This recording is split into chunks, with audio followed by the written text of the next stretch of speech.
I've spent more than 10 years behind the wheel of a freight truck, hauling everything from furniture to frozen goods across the country. Long nights and empty highways don't scare me anymore, or at least they didn't. But there's one trip that still crawls into my thoughts whenever I close my eyes. It happened a few years ago, back in 2017, during a run through the Mojave Desert. I was on my usual route, heading east toward Arizona, with a full trailer of household appliances. Nothing special, just another long, lonely night. The desert has its own kind of silence, but that night it felt heavier, almost suffocating. The sky was pitch black, moonless, and the only light came from my truck's weak headlights that barely reached 10 feet ahead. I'd been meaning to replace them for weeks, but work had piled up and money was tight. Out there, surrounded by endless sand and shadows, I started to regret putting it off. I remember leaning forward in my seat, squinting at the road as fatigue began to set in. My eyelids grew heavy, and for a moment, I thought about pulling over to catch a quick nap. But every mile I stopped meant money lost, and bills didn't pay themselves. So I kept going, promising myself I'd rest once I hit the next town. Hours crawled by until the world outside my windshield turned into a blur of gray and black. Then, just as dawn began hinting at the horizon, I saw something that made me sit up straight. Two bright headlights flickered in the distance. Finally, another vehicle. At first, I figured it was a car coming toward me, but as I drew closer, something about it didn't feel right. The lights weren't moving. When I finally got near enough to see clearly, my stomach dropped. A red sedan sat dead center in the middle of the road, its hazard lights flashing in slow, steady rhythm. The passenger side door hung wide open like someone had jumped out in a hurry. Instinctively, I slammed on the brakes, the tires screeching against the asphalt until my truck came to a stop just a few feet away. For a long moment, I just stared. No movement, no figures, just the faint blinking of those hazard lights, painting the road red every couple of seconds. I'd seen stranded cars before, but something about this felt off. Way off. I told myself it was probably just someone needing help, but deep down, I already knew this wasn't going to be a normal night. What kind of person leaves their car in the middle of a desert highway with the door wide open? And where had they gone? I sat there in the cab for a full minute, gripping the steering wheel tight enough to turn my knuckles white. The desert was utterly still. No wind, no sound, just the steady blink of those red lights ahead. Every instinct screamed at me to keep driving, to go around the car and never look back. But logic won over fear, at least for the moment. Maybe someone was stranded or hurt. Maybe they'd walked off to get help. I couldn't just leave someone to die in this kind of cold, silent wasteland. With a sigh, I shifted into reverse, easing the truck to the shoulder. Gravel crackled under the tires as I parked and killed the engine. The sudden silence hit harder than I expected. I stepped out, boots crunching against the dirt, and the night air bit at my face. It was colder than I remembered. My breath came out in visible clouds as I started toward the red car. The hazard lights blinked lazily, their glow cutting through the darkness in brief, rhythmic bursts. That steady flash was the only sign of life out there. The car itself looked new. No dents, no dust, just sitting there like it had been carefully placed in the center of the road. "Hello," I called out, my voice echoing across the empty stretch of desert. Nothing answered. I tried again, louder this time. Still nothing. As I drew closer, I noticed the passenger door swaying gently, creaking each time the wind, what little of it there was, pushed through. I leaned down to peek inside. The front seats were empty. The back seat too.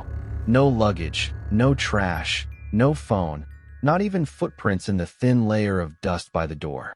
That's when my stomach started to twist. Something wasn't right. I felt it deep in my gut, that primal sense that tells you you're not supposed to be somewhere. My flashlight beam trembled as I swept it around the road, then out into the desert beyond. The sand stretched endlessly in every direction. No tire marks, no people, just darkness. I tried to convince myself it was nothing, just some kid who'd run out of gas and walked off. But the silence around me felt wrong. The kind of silence that presses against your ears, heavy and watchful. And then, out of the corner of my eye, something shifted. Just a faint movement near the edge of my headlights. I froze. Something was out there, watching me. But was it a person or something else entirely? At first, I thought it was just my tired eyes playing tricks on me. Long nights on the road can mess with your perception, turn shadows into shapes, sand into movement. But this felt different. Whatever I'd seen wasn't a trick of light. It was real. It was there. I stood still, every muscle tense, my flashlight trembling in my grip. The beam swept across the road again, tracing the outlines of the red sedan and the endless desert stretching behind it. Nothing. I waited 10 seconds, maybe 20, then I saw it again. A flicker of motion, a dark silhouette slipping just beyond the reach of my headlights. My throat went dry. The desert was flat for miles, no trees, no rocks big enough to hide behind. So what could possibly be moving out there? I took a cautious step backward toward my truck, my boots crunching softly on the gravel. I wasn't the kind of guy who scared easy, but right then, a cold wave of dread crawled up my spine. "Hey," I shouted, forcing my voice to sound firm. "If you need help, speak up." Silence. Not even an echo. The air felt thick, like the night itself was holding its breath. I could hear my heartbeat thudding in my ears, each pulse louder than the last. Against my better judgment, I moved closer to the car again. Maybe there was someone crouched behind it, injured or hiding. Maybe I was just imagining things. Either way, I needed to know. As I circled around the back, my flashlight caught something on the trunk, a faint smear. I leaned closer.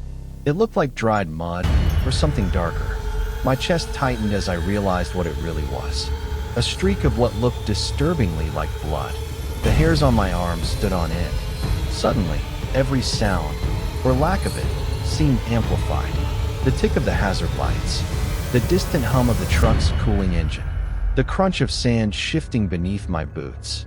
I swallowed hard and forced my hand toward the trunk latch. Maybe there was someone hurt inside, I told myself. Maybe I could help. But deep down, I already knew the truth. Nothing good ever waits in the trunk of an abandoned car in the middle of nowhere. My fingers touched the latch. It was slightly open, like someone had tried to close it in a hurry. And then, behind me, something moved. That sound wasn't the wind. Someone, or something, was standing right behind me. The sound came from behind me, a faint crunch, like a boot pressing into gravel. My entire body went rigid. For a moment, I didn't breathe. The flashlight in my hand trembled slightly, its beam dancing across the trunk lid. Slowly, I turned my head, scanning the darkness over my shoulder. Nothing. Just the open road and the pale stretch of desert under a thin slice of moonlight. Still, that noise had been real. I knew it. I wasn't imagining things. The silence afterward only made it worse, pressing in on me like the air itself was holding back a secret. My heartbeat pounded so hard I could hear it echoing inside my skull. "Who's there?" I called out, my voice cracking slightly. It sounded ridiculous, thin and small against the vast emptiness. No response, not even the faintest rustle of wind. I swallowed hard and turned back to the car. The trunk latch still sat half open, daring me to look inside. My instincts screamed at me to get back in my truck, lock the doors, and drive until sunrise. But something stronger kept me there. Curiosity. That stupid, dangerous curiosity that makes people open doors they shouldn't. I slipped the keys from the ignition slot, fitting one into the trunk lock. The click was loud, too loud. I hesitated for half a second, then lifted the lid. The hinges groaned as it rose, slow and reluctant, until the contents came into view. My flashlight's beam caught on a cluster of dark, bulky shapes. 3 large black bags were crammed inside, stacked unevenly. Heavy-looking. Trash bags, I thought. Or maybe tools, old clothes. Anything but what my brain immediately jumped to. But the longer I stared, the harder it became to lie to myself. The plastic looked wet, glistening faintly under the light. The air carried a faint, sour odor that made my stomach twist. My hand reached out on instinct. Just a quick touch, I told myself, just to see what it was. My fingers hovered inches from the first bag, and then the night shattered. A gunshot cracked through the silence, sharp and deafening. The echo bounced off the desert floor, reverberating in my chest. I stumbled back, tripping over my own boots and crashing into the side of the car. My flashlight hit the ground, its beams spinning wildly across the road. Someone was out there, watching, waiting, armed. If that bullet hadn't missed, I'd already be dead, and the question wasn't who fired it, but why. For a split second, I couldn't process what had happened. The gunshot still rang in my ears, a sharp ringing that drowned out everything else. My heart pounded so hard it hurt. I dropped low beside the car, breathing hard, scanning the darkness. The desert looked empty, pitch black beyond the faint reach of my truck's headlights. But someone out there had fired at me. The thought hit like a hammer. Whoever it was, they were close enough to hit if they wanted to. "Hey," a voice rasped through the night. It came from somewhere past the car, gravelly and rough, like someone who hadn't spoken in a while. "Hey you, stop, not a chance." I bolted, half running, half stumbling back toward my semi. My flashlight lay forgotten on the asphalt, its beams still spinning weakly in the dust. Each step felt heavier than the last. I didn't dare look back. Behind me, the voice came again, closer this time. "Wait, don't run." My lungs burned as I climbed into the cab, slamming the door shut so hard the glass rattled. My hands fumbled with the keys, my breath coming in short bursts. The engine sputtered once, then died. Come on," I muttered, slamming my palm against the dash. On the second try, it roared to life. Relief flooded through me, but it didn't last. Through the rearview mirror, I saw him. A man stood near the red car, illuminated by the truck's headlights. Short, stocky build, wild, unkempt red hair that caught the light like fire. His overalls were caked with dirt, and one hand clutched a shovel. The other, a rifle, still raised slightly. For a heartbeat, we just stared at each other through the glass. His expression wasn't what I expected. Not angry, not crazed. He looked terrified, like I was the one who'd just done something wrong. Then he dropped the shovel and started waving frantically, shouting something I couldn't make out. His voice was lost under the roar of my truck's engine. I didn't care what he was saying. My survival instincts had already taken over. I slammed the gear into reverse, tires screeching as I backed up, then jammed it into drive. The truck lurched forward, tearing away from the scene as fast as it could go. As the distance grew, I caught one last glimpse in the mirror, the red-haired man running after me, his mouth open, still yelling something I couldn't hear. Then the desert swallowed him whole.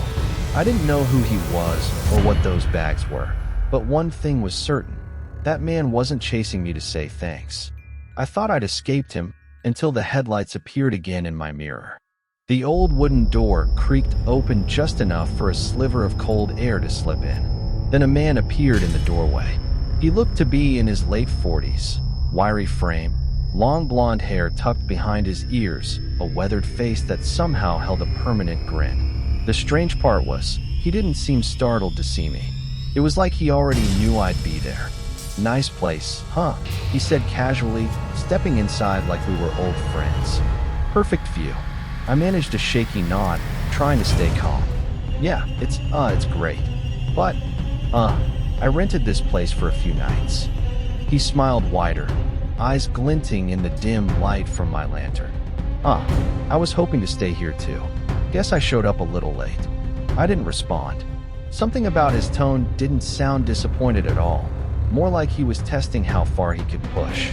I lied quickly, saying, "My friend's hiking up right now. He'll be here soon." For the first time, the man's smile faded. He stared at me for a long, uncomfortable moment. Then, without a word, he turned and walked out the door. His footsteps echoed down the stairs, slow and deliberate, until they vanished into the night. I stood there frozen, waiting to hear if he'd really left. But the forest below was silent again. Still, I couldn't shake the image of his face, the grin, the calmness, like he wasn't some lost hiker, but someone who'd come here for me. Eventually, exhaustion caught up, and I drifted off in my sleeping bag with my lantern still glowing. When I woke up at dawn, everything felt normal again. The forest looked beautiful under the morning light, and for a brief second, I convinced myself the whole thing had been harmless. That was until I climbed down the stairs. Pinned to the wooden railing at the bottom was a piece of paper. Just a scrap torn from a notebook, fluttering in the breeze. I pulled it off and looked at the writing. One word, written in shaky letters. Sorry. Below it, a smiley face. Then the road dipped slightly, and the lights reappeared, closer than before. I gripped the wheel tighter, panic rising. The car wasn't following me, it was hunting me. The desert around me blurred into streaks of black and gray as I fought to stay on the road. My thoughts were chaos. Who was he? What did he want? Why shoot at me if he just wanted to talk? I didn't have time to figure it out. The headlights grew so close I could see the reflection glinting off my mirrors. And then, he honked again. 3 long blasts. Desperate, angry, or maybe afraid. That's when I realized he wasn't trying to kill me. He was trying to stop me. The truck roared down the cracked stretch of highway, its headlights slicing through the emptiness. My pulse refused to slow. The car behind me stuck close, weaving side to side like a predator trying to corner its prey. Every time I thought it might back off, it surged closer again, horn blaring in frantic bursts. It didn't feel like a chase anymore. It felt like a warning. Through the vibrating side mirror, I could see the man's outline more clearly now. That wild red hair. His mouth was moving fast, shouting something I couldn't hear over the engine. One hand gripped the wheel, the other waving out the open window. He wasn't aiming his rifle anymore. It sat tossed on the passenger seat beside him. I gritted my teeth, confusion cutting through the fear. If he wasn't trying to shoot me, then what the hell did he want? The desert stretched endlessly on either side, and I knew there wasn't a single gas station or town for miles. If I stopped out here, I was done. But if I kept going like this, we were both going to crash. My mind spun, trying to find any explanation that made sense. That's when I saw the lights, blue and red, flashing faintly in the distance like a mirage. At first, I thought I was hallucinating, my exhausted brain conjuring hope where there was none. But the closer I got, the clearer they became. Police. Relief washed over me, so suddenly it almost made me dizzy. Finally, someone to put an end to this nightmare. The car behind me seemed to see them too. It swerved violently, horn blaring again, almost like it was trying to get my attention, trying to tell me not to go that way. I didn't care. The flashing lights meant safety, meant order, meant someone else could deal with this insanity. I pressed harder on the gas, aiming straight for the cruiser parked on the side of the road. Behind me, the red Ford swerved off suddenly, tires kicking up sand as it veered into the desert. The driver was waving his arms wildly, shouting something that sounded like, "Don't stop." But his voice was lost in the wind. I eased the truck onto the shoulder near the police car, slamming it into park. My chest heaved as I jumped out, stumbling toward the flashing lights. The siren was off now, just spinning lazily in the dark. I waved my arms, shouting, "Officer, thank God. There's a guy out here, he shot at me. He's..." I stopped mid-sentence, because the cruiser's driver's seat was empty. The police lights were flashing, but there was no one inside the car. For a few seconds, I just stood there, staring at the police cruiser. The red and blue lights flashed rhythmically, painting the sand in alternating colors, bright, then dark, bright, then dark. The illusion of safety I'd clung to evaporated in an instant. The engine was off. The driver's door hung slightly open, rocking gently in the cold desert air. "Hello," I called out, my voice cracking from the dryness in my throat. "Officer." No response, just the mechanical hum of the emergency lights, clicking and spinning in perfect rhythm. I took a cautious step closer, every nerve in my body screaming that something wasn't right. The cruiser's headlights dimly illuminated the surrounding stretch of desert. No other vehicles, no footprints, no sign of a struggle, just emptiness. My mind scrambled for an explanation. Maybe the officer had chased someone into the desert? Maybe they were nearby, calling for backup? But deep down, I already knew that wasn't the case. This wasn't a coincidence. The red Ford was gone now, disappeared completely into the wasteland. I could still hear faint echoes in my ears, like the hum of its engine had been burned into my memory. The silence that replaced it was even worse. I crept closer to the cruiser, leaning toward the open door. The inside looked clean, untouched. Radio still on. The static buzzed quietly through the speaker. I reached in, pressing the mic button. "This is, Trucker. I'm out on Route 247, near Mojave Flats. There's an officer car out here, but there's no one inside. Do you copy?" Only static. Then, from somewhere far off, I thought I heard movement. A faint shuffle, like boots dragging through gravel. My head whipped toward the sound, but the darkness beyond the flashing lights was thick, almost suffocating. "Officer." I tried again, my voice smaller now. Nothing. The thought hit me like a gut punch. What if this cruiser was the same one the man was trying to warn me about? Maybe that's why he chased me. Maybe that's why he shot. The rhythmic blinking lights felt hypnotic, disorienting, almost alive. I backed away slowly, my gut twisting. I needed to get out of there. I turned toward my truck, then froze. A shadow moved behind my cab. Just a flicker, a human outline illuminated for a split second by the spinning red-blue glow. Someone was standing between me and my truck. I came here looking for help, but whatever was in that cruiser wasn't here to save me. The figure stood motionless behind my truck, half hidden in the pulsing glow of the police lights. My breath caught in my throat. For a moment, I couldn't tell if it was a man or just the desert playing tricks on me again. But then it moved, slowly, deliberately, stepping into view. It was him, the red-haired man from before. My pulse spiked, and instinct took over. I stumbled backward toward the cruiser, fumbling for the door handle, anything to put metal between me and him. But he raised his arms, palms open, shouting, "Wait! Stop!" I froze mid-step. His voice wasn't angry, it was panicked. His words came out rushed, breathless, broken between gasps. "You don't understand. You can't go near it." I blinked, confused. "What? Near what?" He pointed toward my truck. That thing. The way he said it made my stomach drop. The raw terror in his voice wasn't something you could fake. I turned to glance at my rig, and that's when I noticed it. Something was wrong with the lights. They were flickering erratically, like the truck was short-circuiting. The engine wasn't running anymore, but the headlights pulsed on and off, almost in sync with the cruiser's emergency lights. "What are you talking about?" I shouted back, heart hammering. He took a hesitant step closer, lowering his voice like he was afraid the night itself might be listening. "You opened it, didn't you?" "Opened what?" "The trunk," he said, his voice trembling. "God help you, you opened it." A shiver crawled up my spine. "There were bags inside," I said slowly. "What was in them?" The man didn't answer right away. He ran a shaky hand through his tangled hair, his eyes darting toward the empty desert as if he expected something to crawl out of it. Finally, he whispered, "Not what? Who?" The words hit like a hammer. Before I could react, a low sound came from my truck, a deep, metallic groan, like the frame itself was twisting under pressure. The headlights flared one last time, and then went completely dark. The air seemed to shift, heavy and cold.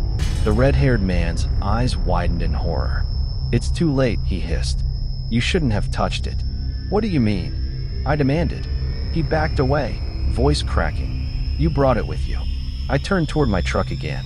For a brief moment, I thought I saw something move inside the cab. A shape, sitting in the driver's seat. The problem was, I wasn't in the truck anymore. For a split second, my mind refused to make sense of what I was seeing. There, in the dim glow of the flickering emergency lights, something was moving inside my truck's cab. A dark silhouette sat behind the wheel, my seat. But I was standing 20 feet away. The shape shifted slightly, tilting its head as if studying me through the windshield. The glass caught the red and blue flashes, but underneath the reflection, I swore I could make out a face. Pale, hollow-eyed, grinning. My chest tightened. "What the hell?" I whispered, stepping backward without realizing it. The red-haired man's voice broke through the cold silence. "Don't look at it. Don't give it form." He was shouting now, voice shaking with fear. "If you see it, if you acknowledge it, it stays." I didn't understand what he meant, but the panic in his tone sent a chill through me deeper than the desert air ever could. I tore my eyes away from the truck, blinking hard, trying to shake the image from my mind. But it was too late. The sound came again, that same metallic groan. The headlights flashed once more, then dimmed to nothing. For a heartbeat, everything went black. And then I heard the door creak open. Footsteps.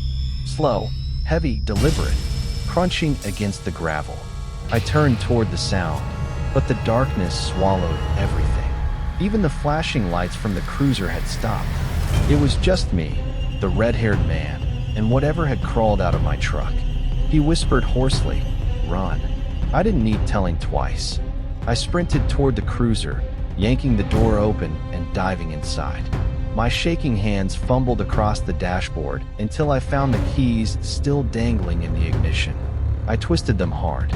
The engine sputtered, coughed, and roared to life. Behind me, the red-haired man was screaming something I couldn't make out. A sharp, human cry that was cut short mid-breath. I slammed the car into drive and hit the gas, tires spinning in the sand. As I sped off into the empty road, I risked one final glance in the rearview mirror. The red-haired man was gone. The cruiser lights flickered weakly in the distance, painting the road behind me in short, broken bursts of red and blue. But there was something else. A faint shape, just barely visible in the mirror, sitting in the back seat. Still, watching. I didn't look again. I didn't stop. I drove until the desert gave way to dawn. That was years ago. I still drive trucks, though I never take that route anymore. Sometimes, when the road is dark and the radio cuts out, I catch a glimpse of movement in my mirrors, a flicker of pale skin and hollow eyes staring back at me. And every time, I remember the red-haired man's final words. "You shouldn't have opened it." For a split second, I couldn't move. That face, pale, expressionless, and far too close, was staring straight at me through the glass. His breath fogged the window in short bursts. I could only see his eyes, wide and unblinking, glinting in the faint light from my phone screen. I jerked back, gasping, and that small motion made him vanish. The darkness outside swallowed everything again. Then came another sound, a crunch, heavier this time, from the other side of the car. Someone else was out there. My heart hammered against my ribs as I crawled into the front seat, fumbling for the keys. The windows were covered with blackout shades, but I could see shadows moving just beyond them. I heard a low mutter, two voices, muffled but angry. Then, without warning, something slammed against the rear window. The glass spiderwebbed instantly. Adrenaline took over. I twisted the key, the engine roared to life, and as I threw the car into drive, I saw an arm reach through the broken window, trying to unlock the door. I floored it. Gravel sprayed behind me as the SUV shot forward. In the rearview mirror, I caught a glimpse of the black truck, hidden off the side of the trail, half covered by branches. They'd been waiting for me. I didn't slow down. The tires bounced violently over the dirt road until I hit the main highway again. My hands were shaking so bad I could barely steer, but I didn't dare stop. I drove for miles, maybe an hour, before finally pulling over near a wide clearing where I got the faintest bit of cell signal. I called the police, explaining everything between gasps for air, but I knew it was useless. Out here, by the time anyone showed up, those men would be long gone. And they were. Days later, I got the window fixed in Alaska, but even as I continued my trip, I couldn't shake the feeling of being watched. Every car behind me made my stomach twist. Every reflection in the glass made me flinch. What were they planning that night? Robbery? Kidnapping? Something worse? I'll never know. But the look on that man's face, calm, certain, told me this wasn't random. Some people hunt for wilderness adventure. Others hunt for something else entirely. And sometimes, you don't realize which one you've met until it's too late. So tell me, would you still camp alone after hearing this?